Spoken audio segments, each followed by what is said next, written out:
The agents. ID. A former FBI agent named Jeremiah Ecks. Sever.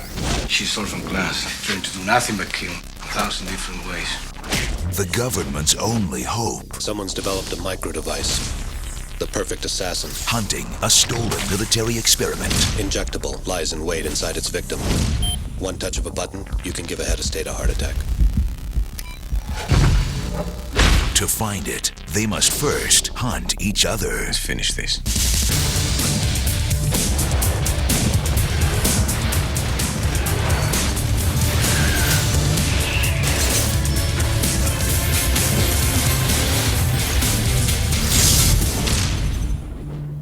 It's not a buddy movie, you know what I mean? It's like the opposite of a buddy movie. Sever is the ultimate assassin. She can take anybody out. Freeze. No one can stand up to her, but what makes X X is that he's just completely relentless. You know, it goes to the fact that, you know, he just won't accept defeat. Every time X and Sever, you know, have an encounter, there's no way X will be able to take her down, but he just keeps coming. My daughter wanted to tell him why you look so sad. I told her it's because you just got beat up by a girl. I initially came up with the idea of the character of Sever. And what I wanted to create a character that was the ultimate assassin, almost an assassin that was completely and utterly unstoppable.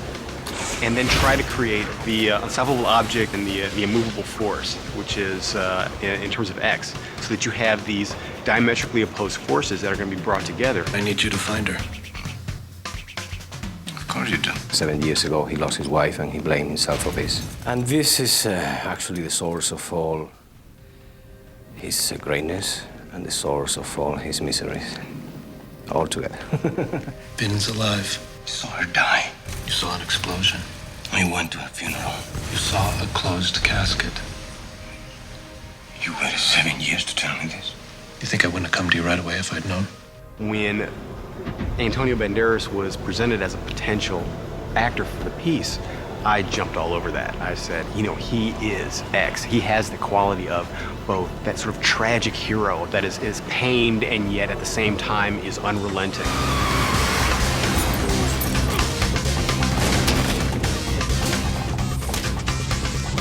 One of the most interesting things about Sever is in the original script, it was written for another guy. One day, Chaos came to me and he said, you know, I really think we should try to turn this role into a woman.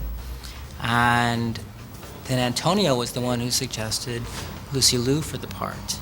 And from that day on, there was no looking back. Well, I met with Chaos and we talked about, obviously, Sever being a woman. And I thought that would bring a really interesting dynamic to the entire movie.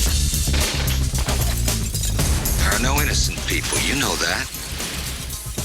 Only killers and victims.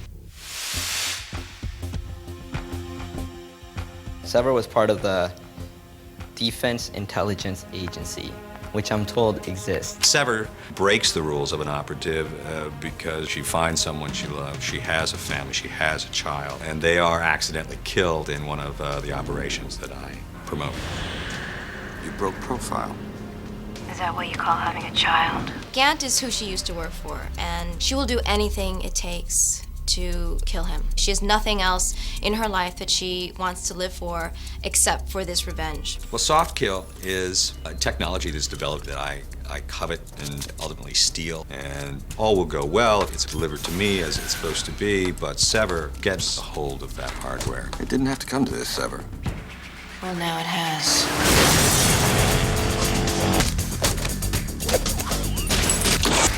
So where's our mysterious killer? She's not a killer. Then what is she?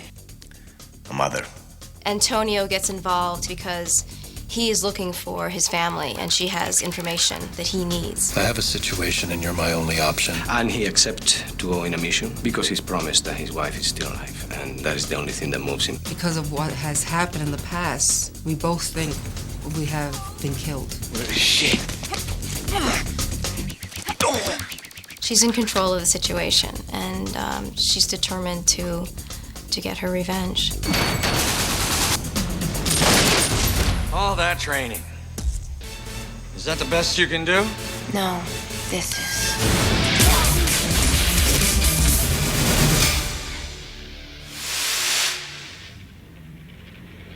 I didn't put my actors through anything. I mean, they demanded it.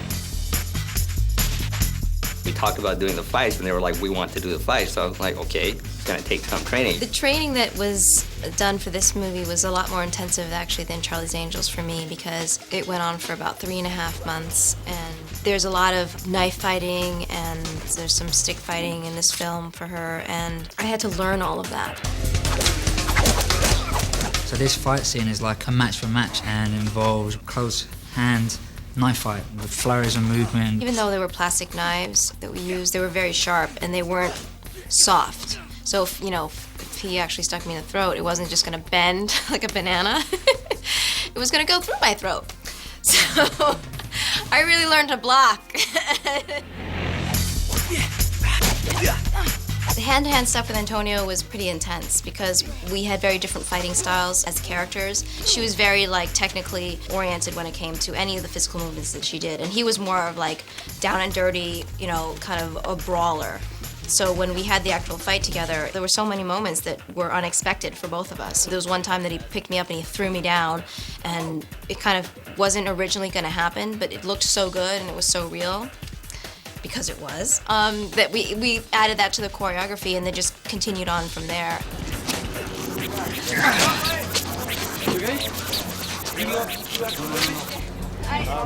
I am a professional liar. That's what I do. I'm an actor. I portray characters. But as much as I can go close to that character for real, the better. I don't like to watch a movie and see shots in which I am not that guy. It's another guy from the back. I'm sorry, I don't like it. If there is something that I know that I can do, I prefer to do it myself. I know that someday I can have a surprise there. But hey, if I get hurt in my face, I'm gonna be ready for Phantom of the Opera, I guess. When you use your actors, we have this great sequence of Antonio running through landmines. You're standing pretty close. What if I decided to lift my foot right now? It's there, it's him, in crystal focus. The explosions were rigged in such a way that, they weren't anything, harmful. But I mean, it looked great, and it was Antonio Banderas, the whole way. And you can see that, and I think that just brings, it just makes it more exciting.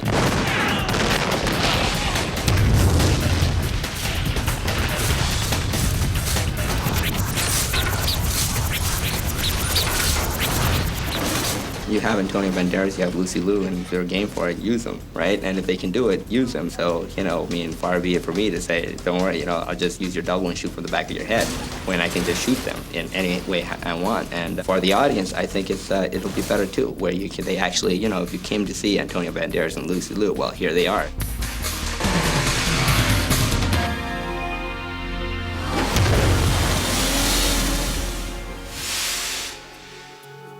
When you're making an action picture, there's two imperatives. One is engaging characters, so it's not just a bunch of noise on the screen that the audience doesn't care about. And two is giving them something they haven't seen before. I wanted the guy to hit the car and for the car to explode as if on impact. Usually on accelerators and stuff, the guy usually stops just before he hits the car and then the explosion happens. And my request was, is it possible to build something where it's an actual car out of some sort of material where we can actually drop the guy straight down without slowing him down? And they did it.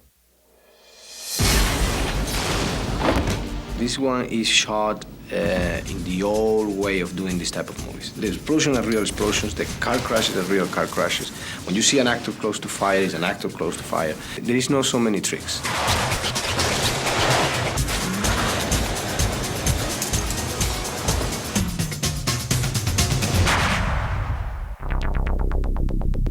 What is happening is that I have been arrested, and I am in a bus going to prison. In the story, we put the guy on the bus, right? And I mean, it's like, okay, how do I get him out? We had to build 4 different buses for each different stage of this sequence.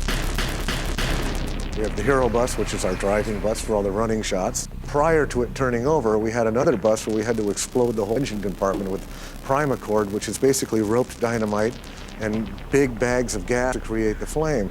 And then we built a bus that was made specifically to turn over. Then we have one that's already on its side. It's like a float that's being driven from the back. We move the engine to the rear. So we have a stunt person driving it. Big sequence. Big sequence. Rolling. Hey, Mark. 3, 2, 1, action.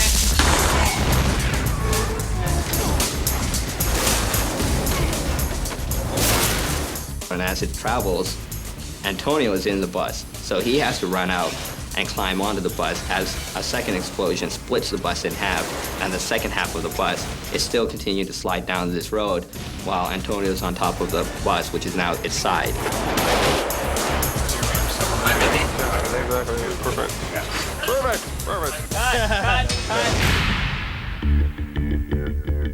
Tonight we are in the North Vancouver VC rail.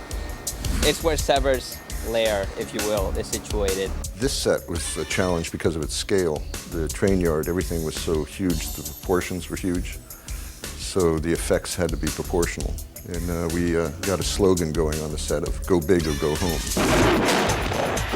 Out here, we had, I think it's 7 train cars that we loaded, and each car had approximately 120 gallons of gas and about 40 pounds of black powder to lift it. It was a combination of gas, and we put inside little mortars sand.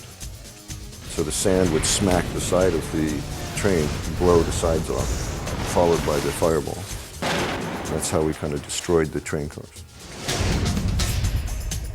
If all goes well, then it should be a series of 4 explosions in sequence chasing her as she jumps off the train. The timing's very critical. I go off her cue. When she's just leaving, I'll start ripping this apart from this end towards her. So she should be in the air as the fireballs are above her.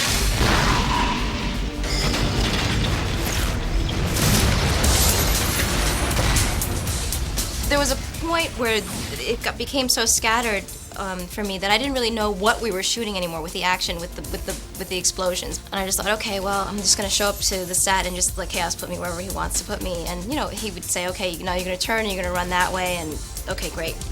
So then you get on the train, he's like, okay, you're gonna jump off the train, and I'm like, okay, great, whatever.